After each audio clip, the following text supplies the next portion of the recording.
Hello friends, स्वागत है आपका सहारनपुर जीएस हब में। कैसे हैं आप लोग? आई होप आप लोग अच्छे होंगे ना, आपकी पढ़ाई लिखाई अच्छे ढंग से चल रही होगी। पिछली दो क्लास के अंतर्गत हमने अफ्रीका महाद्वीप के बारे में चर्चा की थी और जो अफ्रीका महाद्वीप के एग्जाम की दृष्टि से महत्वपूर्ण तथ्य हैं, उन सारी के सारे तथ्यों के ऊपर हमने क्या की थी, बात की थी। और आज की क्लास में मुझसे आगे बढ़ते हैं। सबसे पहले हम 2 या 3 मिनट जो पीछे हमने दो क्लासों में पढ़ा उसको एक बार रिकॉल करते हैं। सबसे पहले रिकॉल करते हैं अफ्रीका महाद्वीप के देश। इस महाद्वीप के देश देखो, यहां से हमने एक देश पढ़ा था मोरक्को, फिर पढ़ा था हमने अल्जीरिया, अल्जीरिया के उत्तर में था ट्यूनीशिया, फिर था हमारा लीबिया, लीबिया के इधर था हमारा पांचवा देश इजिप्ट, इजिप्ट के दक्षिण में था हमारा सूडान। कौन सा देश था? सूडान। फिर हमारा एक देश था इरिट्रिया, फिर एक देश था जिबूती, फिर एक देश था हमारा इथोपिया, एक था सोमालिया। 6, 7, 8, 9, 10, 10 देश। मोरक्को, अल्जीरिया, ट्यूनीशिया, लीबिया, मिस्र, सूडान, इथोपिया, इरिट्रिया, जिबूती और सोमालिया।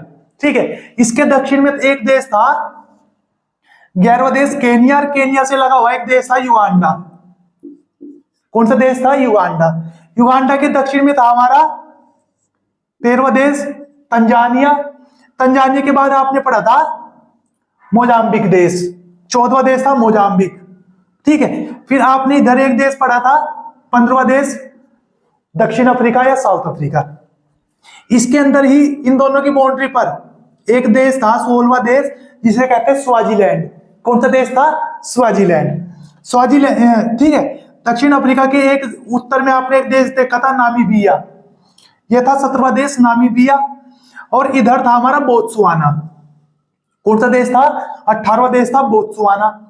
फिर जब आप इसके उत्तर में देखोगे नामीबिया के, आपको एक देश देखने को मिलेगा 19वां अगोला। कौन सा देश देखने को मिलेगा? अगोला देश। ठीक है। अगोला के पूर्व में आप देखोगे तो आपको देश देखने को मिलेगा जाम्बिया। ये 20वां देश कौन सा था? ये था जाम्बिया। और जाम्बिया की इधर आप देखोगे तो ये देश था 21वां जिम्बाब्वे। कौन सा देश था? जिम्बाब्वे। ठीक है। अगोला के उत्तर में एक देश है कांगो, 22वां देश है कांगो। और इधर है कांगो गणराज्य, 23वां देश है हमारा कांगो गणराज्य। और यहीं पे एक देश है गोवान, गोवन। कौन सा देश है? गोवन देश है। ठीक है। ये थे हमारे, ये 24 देश हो गए थे हमारे। कितने देश हो गए थे? 24 देश हो गए थे हमारे। अब इनसे आगे बढ़ते हैं। यहां तक तो हमने कल पढ़ लिया था।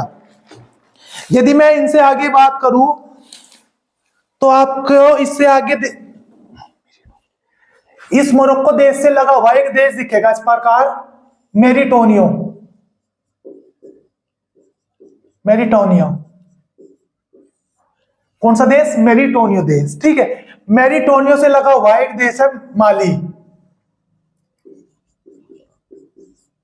कौन सा देश है? माली। माली से लगा हुआ एक देश है हमारा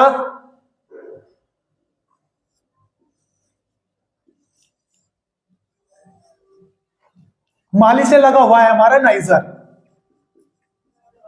और नाइजर के दक्षिण में हमारा नाइजीरिया।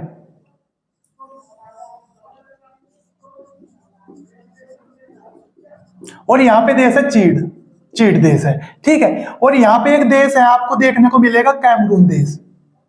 ये देश है कैमरून।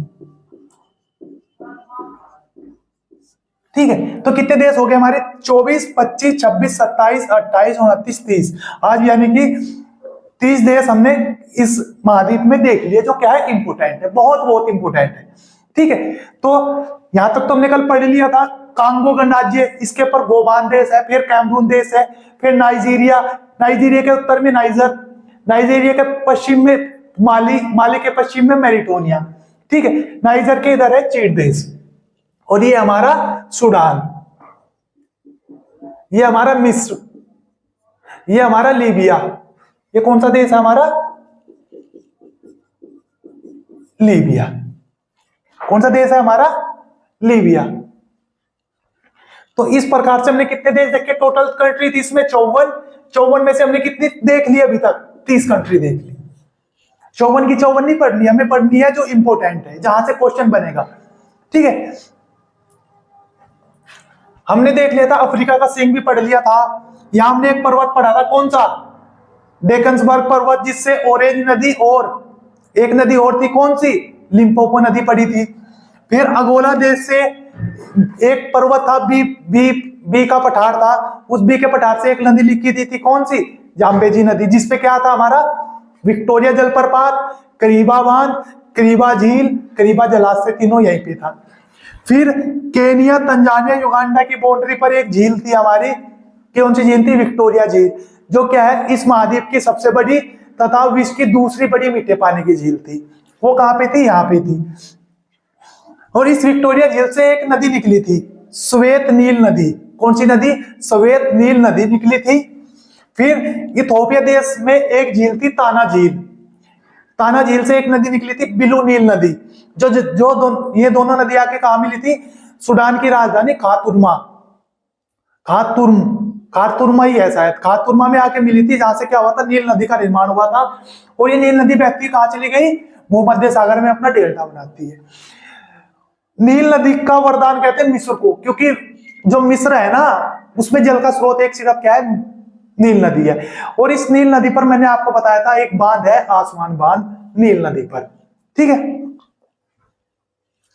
अब बात करते हैं इससे आगे, बात करते हैं हम इससे आगे की, कि इससे आगे हम क्या पढ़ेंगे। देखो ये 20 नंबर पे एक देश है, जाम्बिया देश। कौन सा देश है ये है नामीबिया, अगोला और जाम्बिया।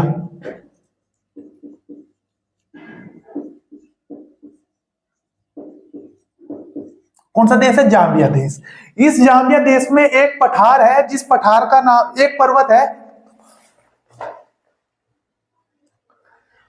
जाम्बिया देश में एक पर्वत है जिस पर्वत का नाम है मीतुवाका पर्वत, मीतुवाका पर्वत। ध्यान नहीं रखना पर पता होना चाहिए, एग्जाम में नहीं आएगा कि मीतुवाका पर्वत कहां से है। इस मीतुबा के पर्वत से एक नदी निकलती है, इस मीतुबा के पर्वत से एक नदी निकलती है, जिस नदी का नाम है कांगो जायरो नदी, जायरे नदी। इस मीतुबा के पठार से एक नदी निकलती है हमारी, जिस नदी का नाम है कांगो जायरो नदी।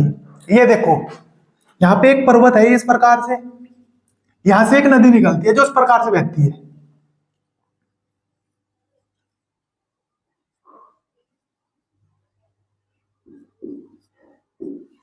ठीक है, तो नदी कहां से निकली, जाम्बिया में जो पठार है मीतुबा का पर्वत, यहां से निकलती है। और अपना मुहाना कहां पे बनाया इस नदी ने, इस नदी ने मुहाना बनाया अपना अटलांटिक महासागर।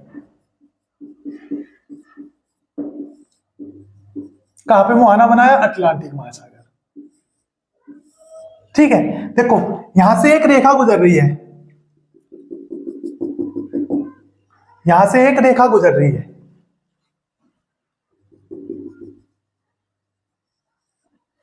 इस रेखा का नाम है विषुवत रेखा।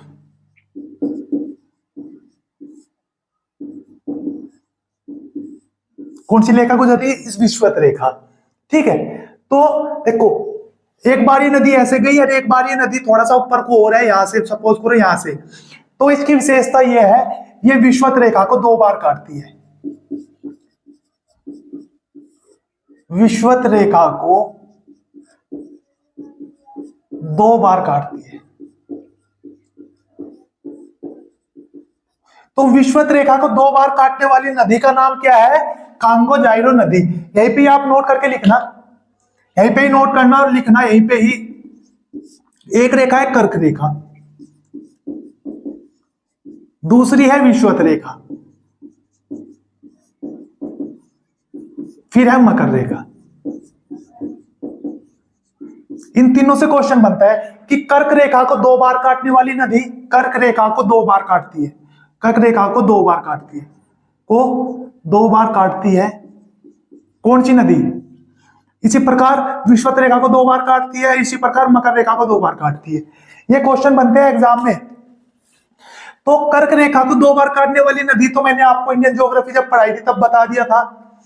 कौन सी नदी थी? माही नदी। कर्क रेखा को 2 बार काटती है माही नदी। कौन सी नदी पढ़ाई थी? कर्क रेखा को 2 बार काटने वाली नदी माही नदी। विषुवत रेखा को 2 बार काटने वाली नदी कौन सी है? कांगो या जायरो नदी। कांगो जायरे नदी। ये क्या है? विषुवत रेखा को 2 बार काटती है। यदि पूछ लिया मकर रेखा को 2 बार काटने वाली नदी, तो मकर रेखा को 2 बार काटने वाली नदी का नाम है लिम्पोपो नदी।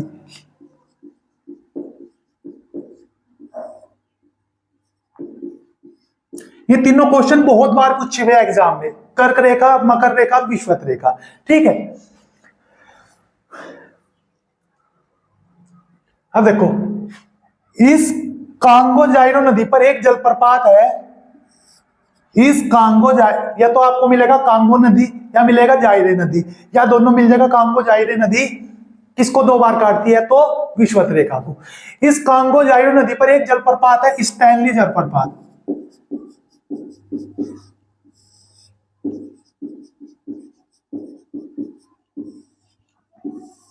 कौन सा जलप्रपात? इस जाम्बिया देश में इस नदी पर यहां पे एक जलप्रपात है। इस कांगो जायरो नदी पर एक जलप्रपात है जाम्बिया देश में। कौन सा जलप्रपात है? स्टैनली जलप्रपात। स्टैनली जलप्रपात एक भारत में भी है, लेकिन हम बात करें अंतरराष्ट्रीय, हम अभी पढ़ रहे हैं वर्ल्ड ज्योग्राफी। तो कांगो जायरो नदी पर कौन सा जलप्रपात है? स्टैनली जलप्रपात। कांगो नदी कहां से निकलती है? मितुबा पर्वत से निकलती है, जाम्बिया देश से निकलती है। कहां पे मुहाना बनाती है? अटलांटिक महासागर में। क्या करती है? विषुवत रेखा को 2 बार काटती है। इसी प्रकार कर्क रेखा को 2 बार काटने वाली नदी माही नदी। विषुवत रेखा को पता ही चल गया आपको। मकर रेखा को कौन सी काटती है? लिम्पोपो नदी। कौन सी नदी? लिम्पोपो नदी। ठीक है, अब आगे बढ़ते हैं। जब आप देखोगे तो यहां से एक देश देखने को मिलेगा आपको, कैमरून देश। यहां पे आपको एक देश देखने को मिलेगा, कैमरून देश। इससे अगला हेडिंग डालोगे कैमरून। इससे अगली हेडिंग क्या डालोगे? कैमरून देश।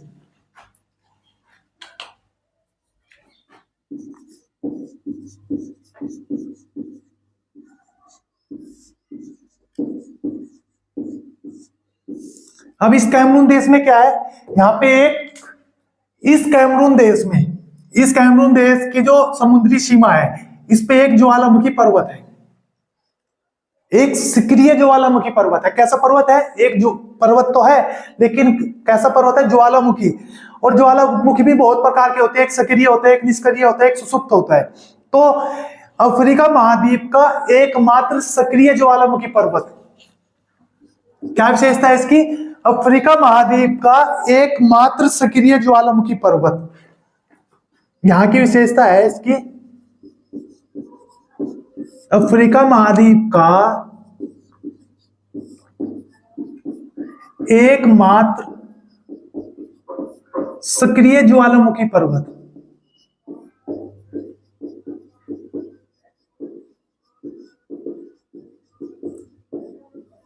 अफ्रीका महाद्वीप का एकमात्र सक्रिय ज्वालामुखी पर्वत किस देश में है? कैमरून देश में है। और इस पर्वत का नाम क्या है? तो इस पर्वत का नाम है माउंट कैमरून पर्वत। माउंट, देश के नाम पे ही इसका नाम रखा हुआ, माउंट कैमरून पर्वत। आपसे डायरेक्ट पूछ लेगा कि माउंट कैमरून पर्वत किस देश में है? तो कैमरून देश में। किस महाद्वीप में? अफ्रीका महाद्वीप में। कैसा पर्वत है? एक सक्रिय ज्वालामुखी पर्वत है। सक्रिय ज्वालामुखी पर्वत का मतलब क्या हुआ? यानी कि इस पर्वत से कभी भी उद्गम हो सकता, मतलब कि इस पर्वत में उद्गम हमेशा होता रहता है। इस पर्वत में क्या है? ज्वालामुखी निकलता रहता है। यानी कि जिस पर्वत से ज्वालामुखी निकलता रहता है ना, उसे कहते हैं सक्रिय ज्वालामुखी। तो ये कैसा पर्वत है? सक्रिय ज्वालामुखी पर्वत का उदाहरण है। कैसे पर्वत का उदाहरण है? सक्रिय ज्वालामुखी पर्वत का ये है उदाहरण। ठीक है, अब इससे आगे बढ़ते हैं।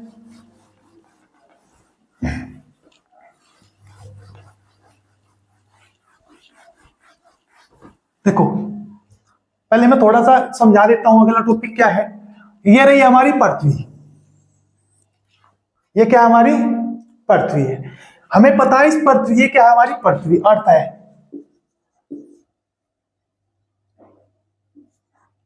हमें पता है इस पृथ्वी को दो बराबर भाग में बांटने वाली एक रेखा है जिसे कहते हैं विषुवत रेखा,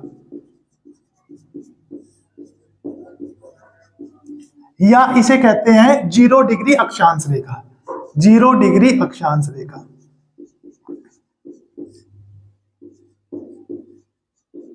ये क्या है, दो बराबर भाग में बांटती है। एक रेखा इसी प्रकार उत्तर से दक्षिण की ओर आती है इस प्रकार से, इसे कहते हैं 0 डिग्री देशांतर रेखा या प्रधान यमुनोत्तर रेखा।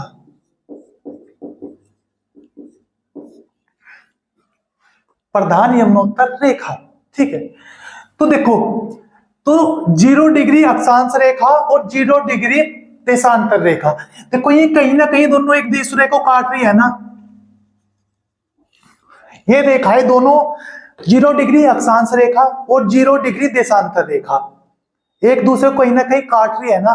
तो यही पूछता है कि 0 डिग्री अक्षांश रेखा, 0 डिग्री 0 डिग्री अक्षांश रेखा और 0 डिग्री देशांतर रेखा कहां, किस स्थान पर एक दूसरे को काटती है। तो ये जो ये एक दूसरे को काटती है ना, ये काटती है गिनी की खाड़ी में। यहां पे एक खाड़ी है गिनी की खाड़ी, और ये जो गिनी की खाड़ी है ये है अटलांटिक महासागर में,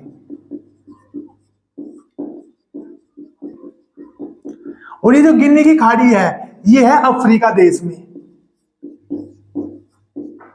और अफ्रीका देश के भी कैमरून देश में, कैमरून देश के पास, देश के पास। देखो यहां से एक रेखा गुजर रही है इस प्रकार से, और यहां पे एक रेखा गुजर रही है।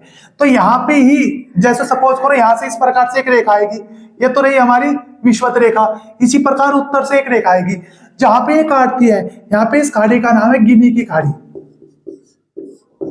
कौन सी खाड़ी, गिनी की खाड़ी। तो इस गिनी की खाड़ी में क्या होता है, 0 डिग्री अक्षांश रेखा और 0 डिग्री देशांतर रेखा दोनों एक दूसरे को काटती है, और यही क्वेश्चन पूछा हुआ है। यही क्वेश्चन पूछा हुआ है। क्वेश्चन क्या पूछता है,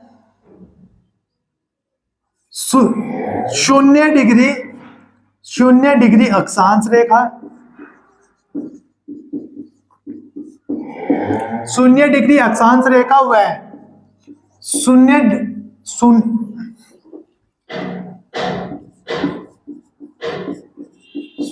डिग्री देशांतर रेखा एक दूसरे को किस स्थान पर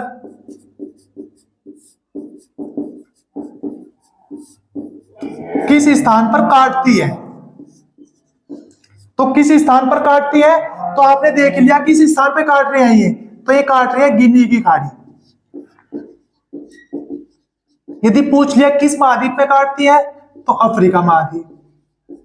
यदि पूछ लिया किस देश में काटती है, तो ये कैमरून, ये जो गिनी खाड़ी है ये है कैमरून देश में। तो यहां पे क्या होता है, ये दोनों एक दूसरे को काटती है। ठीक है, समझ में आया। कहां पे काट रही है, गिनी की खाड़ी में। अब इससे आगे बढ़ते हैं।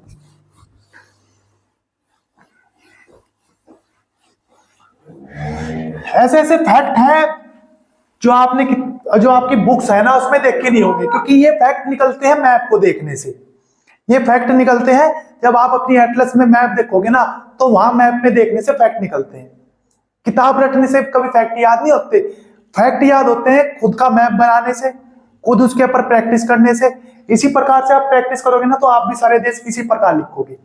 आप भी क्या करोगे, इसी प्रकार से सारे देशों को लिखोगे। ठीक है, अब इससे आगे बढ़ते हैं। इससे आगे हेडिंग डालना सहारा मरुस्थल।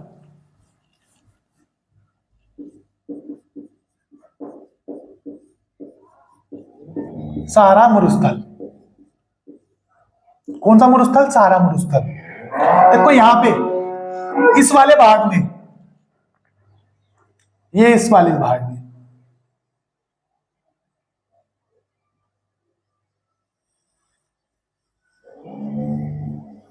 यहाँ पे एक मरुस्थल है, जहां पे मैंने अपने बिल्लू मार्कर से ये बनाया ना, ये सारा के सारा, ये क्या है, सारा मरुस्थल है। इस सारा मरुस्थल का जो विस्तार है ना, ये वो लगभग 10 देशों में है।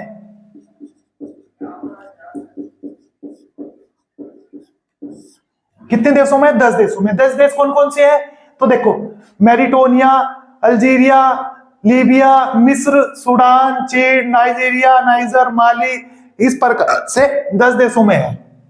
किसका विस्तार? सारा मरुस्थल का विस्तार। इसके बारे में आपको पता ही है, ये विश्व का सबसे बड़ा मरुस्थल है। विश्व का सबसे बड़ा मरुस्थल, विश्व का सबसे बड़ा मरुस्थल। तो विश्व का सबसे बड़ा मरुस्थल कौन सा है? सारा मरुस्थल। जो कहां से है? जो है हमारा अफ्रीका महाद्वीप में।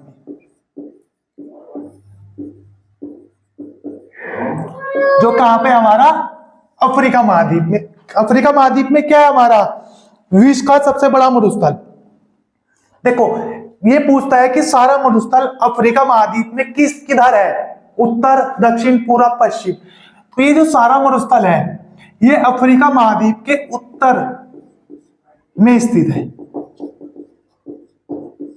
किधर स्थित है? उत्तर में। देखो, पूछ लिया कालाहारी मरुस्थल किधर है, तो दक्षिण में, और सारा मरुस्थल किधर है? उत्तर में। तो ये क्या है? अफ्रीका महाद्वीप के, देखो इसको लिखोगे कैसे? सारा मरुस्थल अफ्रीका महाद्वीप के उत्तर में स्थित है, जिसका विस्तार लगभग 10 देशों में है, और ये विश्व का सबसे बड़ा मरुस्थल है। ये क्या है? विश्व का सबसे बड़ा मरुस्थल है। कौन सा? सहारा मरुस्थल। इस सहारा मरुस्थल में एक जनजाति निवास करती है। क्या करती है? एक जनजाति निवास करती है। उस जनजाति का नाम है बद्दू जनजाति। कौन सी? बद्दू। बद्दू जनजाति क्या करती है? इसमें निवास करती है। जिस प्रकार कालाहारी मरुस्थल में कौन सी जनजाति थी? इस कालाहारी मरुस्थल में थी आदमखोर जनजाति या बुशमैन जनजाति। इसी प्रकार सारा मरुस्थल में कौन सी जनजाति है? बद्दू जनजाति। और एक चीज और ध्यान रखना, इस कांगो और जाइरो नदी के क्षेत्र में, नोट करके लिखना, तब याद नहीं रहा, अब याद आया। कांगो जाइरे नदी के क्षेत्र में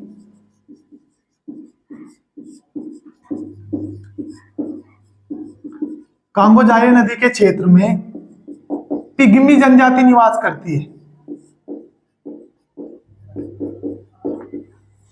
तो इस पूछता है कि पिग्मी जनजाति निवास कहां पे करती है? तो कहां करती है? जाम्बिया, कांगो गणराज्य, कांगो देश, इनमें क्या करती है? कांगो जाइरो क्षेत्र में पिग्मी जनजाति निवास करती है। सारा मरुस्थल में बद्दू जनजाति निवास करती है। कालाहारी मरुस्थल में हमारी बुशमैन जनजाति निवास करती है। तो 3 जनजाति भी आपकी क्लियर होगी, बुशमैन, बद्दू और पिग्मी जनजाति। जो कहां पे निवास करती है हमारी? जो निवास करती है इस नदी के क्षेत्र में। ठीक है, तो यह था हमारा अफ्रीका महाद्वीप। ये क्या था? हमारा अफ्रीका महाद्वीप। अब इससे आगे बढ़ते हैं।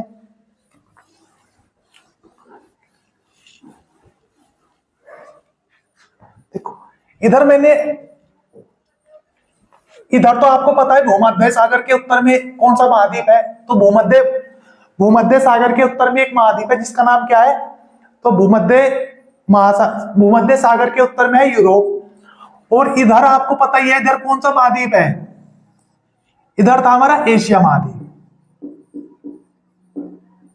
कौन सा महाद्वीप? एशिया महाद्वीप। और यहां पे मैंने आपको बताया था लाल सागर, और इधर है भूमध्य सागर।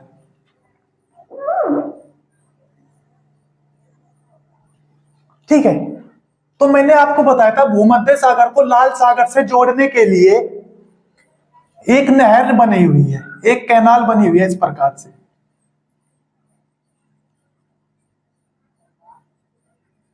यहां पे क्या है? एक नहर है।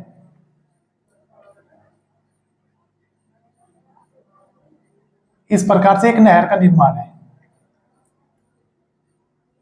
ठीक है, तो इस नहर का नाम मैंने आपको बताया था, क्या था इस नहर का नाम? इस नहर का नाम था स्वेज नहर।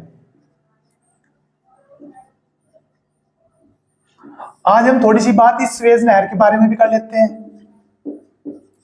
क्योंकि यहां से भी क्वेश्चन बनते हैं। देखो ये रही स्वेज नहर, ये रही क्या? स्वेज नहर। कौन सी नहर? स्वेज नहर। आपको पता ही है स्वेज नहर के बारे में, इसकी क्या क्या विशेषताएं हैं। इसकी विशेषता मैंने बताई दी थी। सबसे पहली पॉइंट लिखना उसमें, स्वेज नहर भूमध्य सागर को लाल सागर से जोड़ती है। स्वेज नहर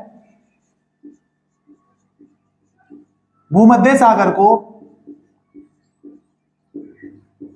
लाल सागर से जोड़ती है। लाल सागर से जोड़ती है। तो लाल सागर, भूमध्य सागर को लाल सागर से जोड़ने वाली नहर कौन सी है? स्वेज नहर। दूसरा पॉइंट है, यह है एक मानव निर्मित नहर है। यह है एक मानव निर्मित कृत्रिम नहर है। कैसी नहर है ये? ये एक मानव निर्मित कृत्रिम नहर है। दूसरा, इस नहर पर मिस्र देश का अधिकार है।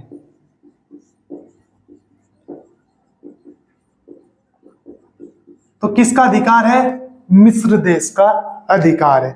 इसके बाद, जब ये मानव निर्मित नहर है तो मानव के द्वारा इसका निर्माण हुआ होगा। तो जब भारत में 1857 की क्रांति हो रही थी ना, उस समय के आसपास देखो यूरोप वाले यहाँ पे क्या कर रहे थे? स्वेज नहर का निर्माण कर रहे थे। तो इस नहर का जो निर्माण कार्य शुरू हुआ था ना, निर्माण कार्य वो शुरू हुआ था 1858-59 में। इस नहर का कार्य कब शुरुआत हुई थी? 1858-59 में इस नहर कार्य के निर्माण की शुरुआत हुई थी। ठीक है। तथा 1869 में इस नहर का निर्माण पूरा हो गया था, यानी कि पूर्ण हो गया था। यानी कि 1869 में कार्य पूरा होने के बाद इस नहर से यातायात का कार्य शुरुआत हो चुकी थी। फिर क्या हुआ? ऐसे ही चलती रही। 1808 फिर इस नहर के पर विवाद होने लगा। जब द्वितीय विश्व युद्ध हो रहा था तो मिस्र और यूरोप जो ब्रिटिश थे ना, उनके बीच, मिस्र और यूरोपियन के बीच विवाद होने लगा इस नहर को लेके। तो फिर क्या कर दिया? 1955 में बात है, 1955 में जो हमारे यूरोपियन थे, जो ब्रिटिश थे, उन्होंने इस नहर को किसको दे दिया? 1955 में इस नहर को सौंप दिया मिस्र को, इसे कहते हैं इजिप्ट। तथा मिस्र ने क्या किया? 1956 में इसका राष्ट्रीयकरण कर दिया।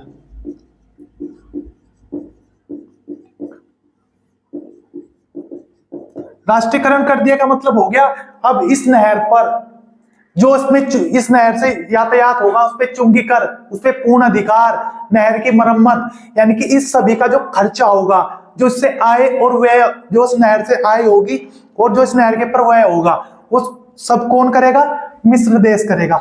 तो यही क्वेश्चन पूछता है कि स्वेज नहर का निर्माण कब शुरू हुआ? तो 1858-59 में नहर का निर्माण शुरू हुआ था। स्वेज नहर का निर्माण कब पूरा हुआ? 1869 में निर्माण पूरा हुआ। स्वेज नहर का राष्ट्रीयकरण कब कर दिया गया? तो स्वेज नहर का राष्ट्रीयकरण कर दिया गया 1956 में। ठीक है। यदि पूछ लिया स्वेज नहर की लंबाई कितनी है, क्योंकि यहां से लेकर यहां तक इसकी कुछ ना कुछ डिस्टेंस होगी ना, तो यदि लंबाई पूछे कभी आपसे स्वेज नहर की लंबाई कितनी है, तो स्वेज नहर की लंबाई है 193.30 किलोमीटर। इस सुएज नहर की लंबाई कितनी है? 193.30 किलोमीटर। और आपको पता ही है कि सुएज नहर का निर्माण क्यों हुआ था? क्योंकि जो इधर से यूरोपियन आ रहे थे, उन्हें यदि भारत आना था तो पूरा का पूरा अफ्रीका महाद्वीप घूमकर आना पड़ता था। केरल के तट पर, मालाबार तट पर या कन्नड़ तट पर आते थे। जब यहाँ पे सुएज नहर का निर्माण हो गया तो उनकी लगभग 2200 किलोमीटर की दूरी में क्या हुई? कमी होगी। जहां में 72 घंटे का समय लेते थे, अब मात्र 18 घंटे में वो यूरोपियन क्या करते हैं? उस दूरी को तय करते हैं। इसलिए क्या था? इस नहर का निर्माण किया था। देखो, ये इस नहर का उत्तरी भाग है और ये इस नहर का दक्षिणी भाग है। ये इस नहर का उत्तरी भाग है, इसे क्या कहेंगे? उत्तरी भाग। उत्तरी भाग। और ये इस नहर का दक्षिणी भाग है।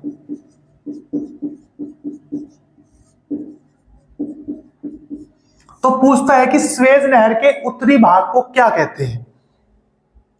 सुएज नहर के उत्तरी भाग को क्या कहते हैं? तो इसे कहते हैं पोर्ट सईद।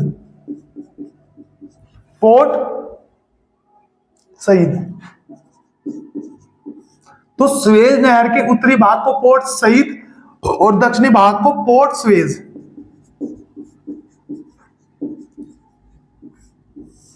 तो सुएज नहर के उत्तरी भाग को पोर्ट सईद और दक्षिणी भाग को पोर्ट सुएज के नाम से जानते हैं। इस नहर में कुछ झीलें हैं इस प्रकार से। सुएज नहर में झीलें हैं जिनका क्रम उत्तर से दक्षिण की ओर बहुत बार पूछा हुआ है कि सुएज नहर में स्थित झीलों का क्रम उत्तर से दक्षिण की ओर बताओ, या कौन सी झील सुएज नहर में स्थित है? तो इसमें स्थित है एक टिमसा झील। इस झील का नाम है टिमसा झील।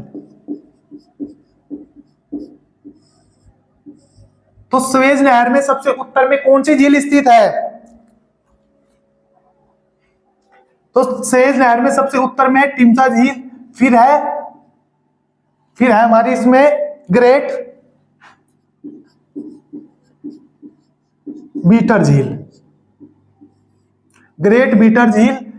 और फिर है हमारी लिटिल बीटर झील।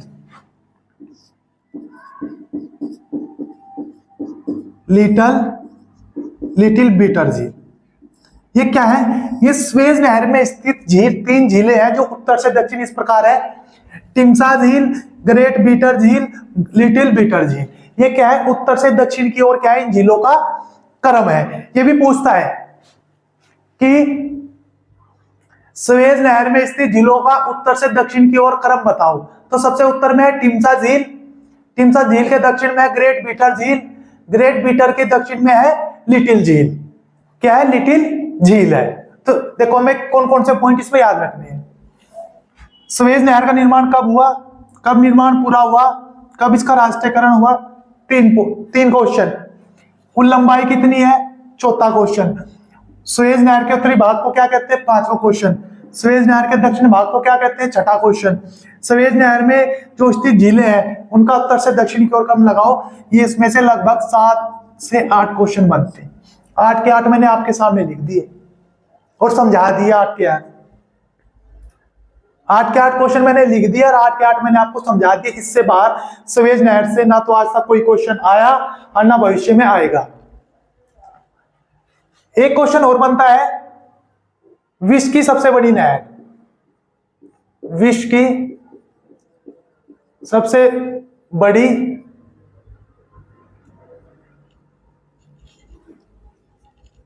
सुएज नहर के बारे में क्वेश्चन और पूछता है। विश्व की सबसे बड़ी नहर, सबसे बड़ी वेस्ट नहर। तो विश्व की सबसे बड़ी और वेस्ट नहर कौन सी है? तो कौन सी है हमारी? सुएज नहर। इससे बाहर कभी सुएज नहर से क्वेश्चन नहीं आएगा। आप लिख लेना, जो आपके पास पुनर्लोकन होगा या आप गूगल से सर्च करना कि सुएज नहर के बारे में इंपोर्टेंट क्वेश्चन, इससे बाहर कभी नहीं आएगा। ठीक है, तो ये था हमारा अफ्रीका महाद्वीप, जो हमने 3 क्लासों की मदद से क्या कर लिया? पूरा कर लिया। इससे ज्यादा अफ्रीका महाद्वीप में नहीं है और ना ही पढ़ेंगे, क्योंकि जो इंपोर्टेंट फैक्ट थे वो तो मैंने आपको सारे पढ़ा दिए। ठीक है, अब एक फैक्ट और लिखवाता हूं, क्योंकि क्वेश्चन बनता है कि निम्नलिखित में से कौन सा देश कर्क रेखा पर है, कौन सा मकर रेखा पर है, कौन सा विषुवत रेखा पर है। अभी हम बात करेंगे अफ्रीका महाद्वीप के कर्क, मकर व विषुवत रेखा पर स्थित देश।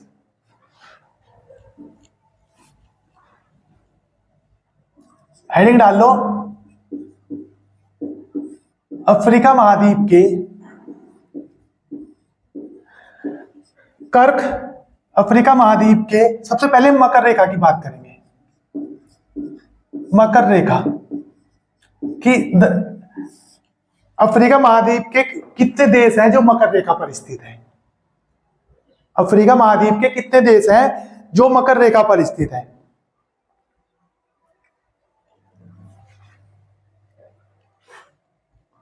तो इस महाद्वीप के हम देखते हैं कितने देश हैं जो किस पर स्थित है, मकर रेखा पर है।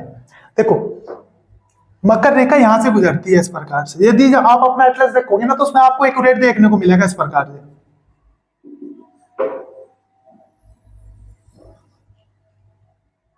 ये कौन सी रेखा है? मकर रेखा।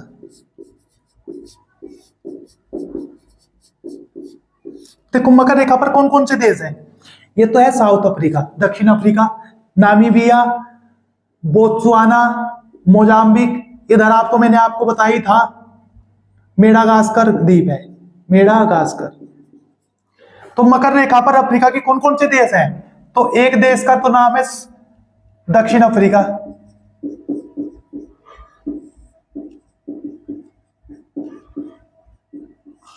दूसरा देश है नामीबिया,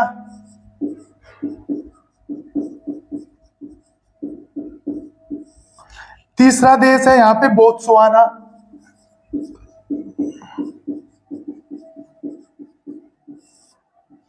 चौथा देश है इसमें मोजाम्बिक,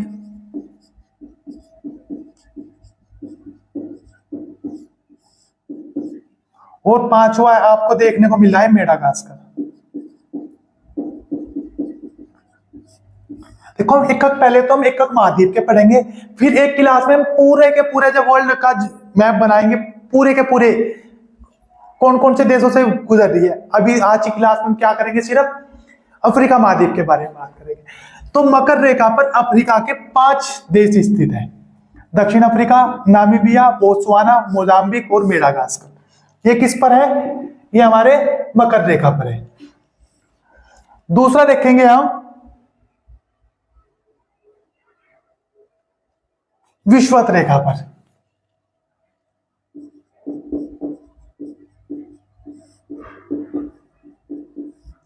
देखो आप अपने एटलस में देखो, विषुवत रेखा पर आपको एक देश में देखने को मिलेगा गोवन, एक देश में देखने को मिलेगा कांगो, एक देश देखने को मिलेगा कांगो गणराज्य, फिर मिलेगा आपको केनिया, फिर आपको मिलेगा सोमालिया।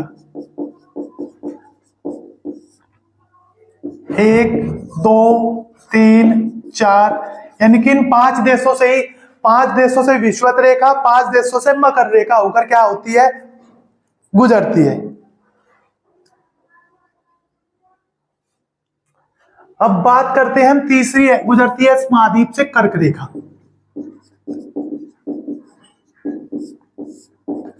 देखो कर्क रेखा गुजरती है पश्चिमी सहारा, एक देश है पश्चिमी सहारा, फिर है यहां से गुजरते हैं मेरिटोनिया,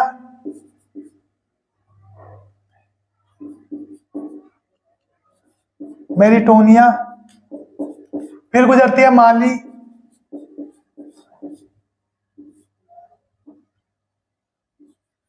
माली के बाद गुजरती है नाइजर से,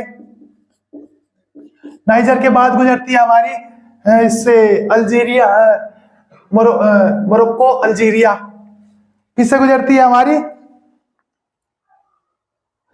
ये गुजरती है हमारी नाइजर, माली, पश्चिमी सहारा, लीबिया, मिस्र, लीबिया और मिस्र।